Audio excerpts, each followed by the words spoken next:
Hello, this is Rwanda Television, and we are still discussing on women empowerment.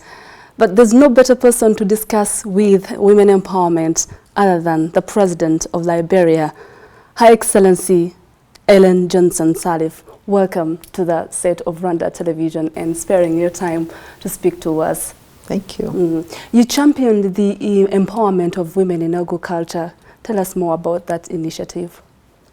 Well, this initiative aims to bring development to the grassroots women, recognizing that women play the primary role in feeding the nation through farming, through marketing and storaging.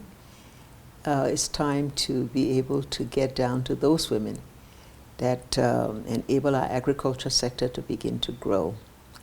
And so this initiative started under the sponsorship of FEMS Africa.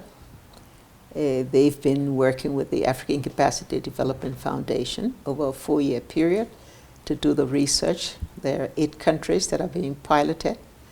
And the whole idea is to recognize what constraints women face to be able to increase their production, their productivity, and maybe move them from subsistence farming into full commercial farming, thereby raising their incomes and enabling them to take a greater role and participation in society. Despite more advocacy for women to have access to funds to finance their projects, their agricultural products, many banks or financial institutions have been dragging feet when it comes to giving them loans. Is it that banks lack gender sensitivity, or agricultural projects are not just bankable? It's a little more than that. Part of the problem is women don't have full access to land. And land is the major element for agriculture production. Land provides the basis for collateral. And collateral is what banks always require. That they will have a means that if their credits go bad, they'll have some asset that they can use. I think many countries have recognized this constraint, and we're beginning to see land reform that will ensure full access of women. Women also have limited access to credit, and credit is needed in agriculture. Agriculture is a risky type of production. And so unless they can get credit, not only just the availability, but the affordability of the credit, meaning that the terms and conditions of those credit for agriculture need to recognize the risk and recognize the time it takes for production and the nature of the type of commodity that's being produced. So what can governments do to help women have access to land? Because different land tenure regimes in different countries, actually it's a constraint for women because they can't have access to land. And even some cultures, there's some cultural barriers where women are not allowed to inherit land and to succeed land. How can government, in the framework of collaboration between cultures and governments to enable them women make productive of the land? Governments have to be bold and to adopt the policies, adopt the laws that will give women this access. Some countries are moving in that direction. Some countries have achieved a lot. I hope Rwanda has achieved a lot. I look at what's happening here, and we're very pleased about the progress here. And so you can't go half measure. You can't give the women, say, the means of production. That means half of it seeds, tools, but you've got to be able to give them the basic element what they need: land, credit, technology, markets. Those are all the key elements, and they're all integrated. If you don't do them all, then you don't get the full effect and the full results that you wish. Most women in Africa and in most cultures, women are still not confident of themselves to get engaged in politics and to participate in high decision-making organs. And congratulations to you. You're the first female president on the African continent. What advice would you give women to get out of their shells and go for it? They've got to want to be there. They've got to set a goal, and they've got to stay the course. Politics isn't easy for anybody, man or woman. but much more difficult for women because women have not gained the kinds of place, the kinds of profile, the kinds of role in society in which they've been encouraged. It's been a male domination society all over the world, not only in Africa, all over. But it's changing. And I think if you look around, you see women are vying for leadership in all aspects of society, in particular political leadership, realizing that unless you get the political leadership to be able to change the laws, to be able to influence the policies, you're not going to get the full effect. And we now see today women vice presidents all over. We see women ministers in all areas, not just the soft areas like conventionally health and education. So women have made strides. And let me say to you that we all applaud Rwanda. 64%, I believe, of women in parliament. This is not just Africa, this is worldwide. That's exceptional. Many of us use Rwanda now, as the model. We use it as the example. Everybody points to, if only we could encourage women, if only we could. Then of course we have to blame it to the leadership too. The leadership of the president he's been very strong, forthright, dynamic in promoting women leadership. And the result shows we need more and more leaders to do that, myself included.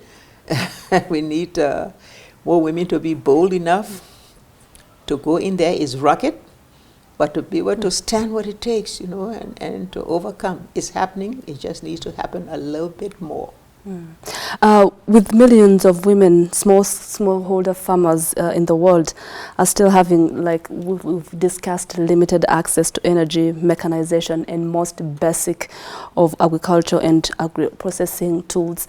What impact would labor-saving technologies have on agricultural productivity and helping women come out of poverty? Women would then be able to produce at scale. The constraints are many. In our area, West Africa, for example, our constraint is infrastructure. There's very little power, there's bad road systems that the women need to be able to add value to their crops, to take their crops to market. And so those are the areas where we can really impact women in being able to provide them the means for storage. And like I said, technology today, that's a major element. And there's some new areas of progress. Marketing is now gone high tech, where women can market their products over the telephone through the electronic system. So those are all going to help women, but basically they just have to go to scale. They just have to have more land, more technology, better infrastructure. The African Union launched the Agenda 2063. How different is it going to be from previous initiatives, continental initiatives, and what hope does it give that it will be successfully implemented? Well, I think the one area from departure of the past is that this was a robust consultative process. This comes from the African people themselves. Young people, private sector, women groups, all groups in society had a say in the Africa they want. And so that in itself says they are full partners in this, they are the stakeholders in this. And so it represents the aspirations of the African people. What's now needed is to domesticate that in each of our countries, and then to ensure that we have the implementation mechanisms to start to put them into effect. I understand, Your Excellency, you asked the AUC chairperson, Dr. Nkosazana Dlamini Zuma, the summit, to ensure that the AU maintains and strengthens its presence in Liberia. Has their work been satisfactory to you, and does it give hope that Africans can actually maintain their own peace without going for international interventions? I can say emphatically yes. Liberia has now, going into its 13th year of 13 successive years of peace, a great departure from the past. We've been supported by our regional institutions and the African Union, the Economic Community of West African States, and because of their presence and their advocacy, that has strengthened our own local institutions, supported by some international organizations. And so we're in Liberia about to go into another political transition with elections in 2017. We believe it's important that the African Union stays with us and see us through what's likely to be a difficult period also. And so we appeal to Madam Zuma not to have the office close, even though it's been there a long time, and they felt like now that UNMIL, our peacekeeping force, is leaving, that everybody felt, oh, Liberia is now safe and secure, we can now leave them to take their, we have to take primary responsibility for our peace and security, but we need this support in this last stretch when we put our nation through its final transition. What lessons can Liberia learn from Rwanda? To be able to be more disciplined. I applaud, the discipline of the Rwandan people. I applaud their work ethics. Those are things that we can use for good examples. And of course, I applaud the leadership of President Paul Kagame and everything he's done to promote women. Women have been a major element in your success. So we hope we can go back and try to follow some of those examples.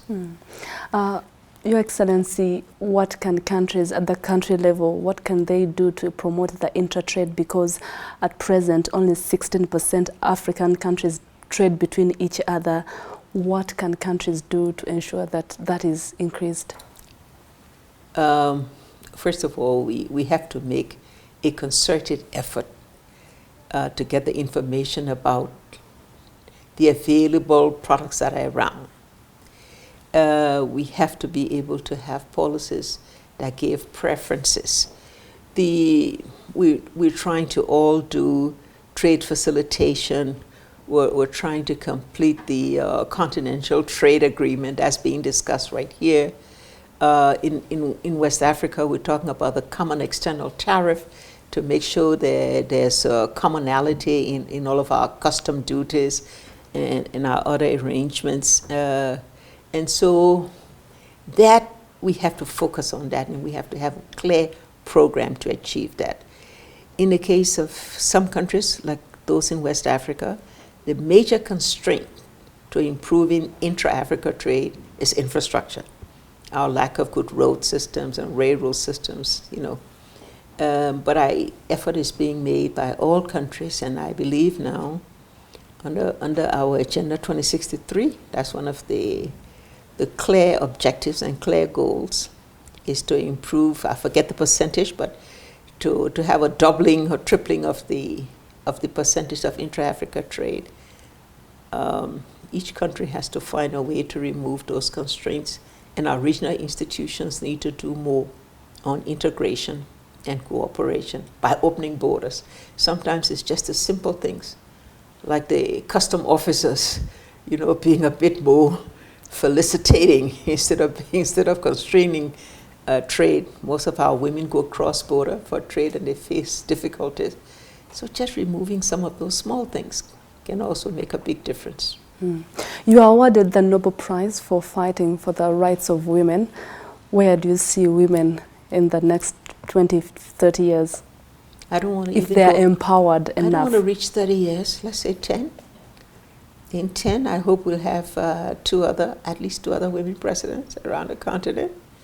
I hope that a minimum level of parliamentary participation will be somewhere around 30–40% overall on average.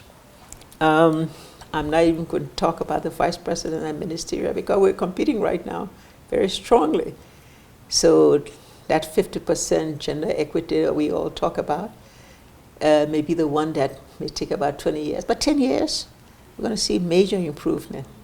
Those are us who will be on the sideline, will be applauding. We'll be doing all the motivation and the promotional and the advocacy work every time a woman crosses that bar, and they're crossing it very fast. A message to those girls who look up to you and say, I want to be like her if she was bold enough to be the president. What message would you give that woman out there who looks up to you? Take it as your dream that's going to be fulfilled, and don't let go of that dream. Set the goals, you know, go for it. Get the best education and training you can get so that that can enable you to carry on the good fight.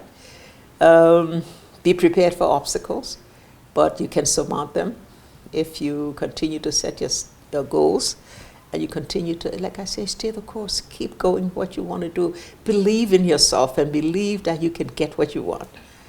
Go for it. Thank you very much, Your Excellency, the President of Liberia, Ellen Johnson Sirleaf. Thank you so much for speaking to Rwanda Television.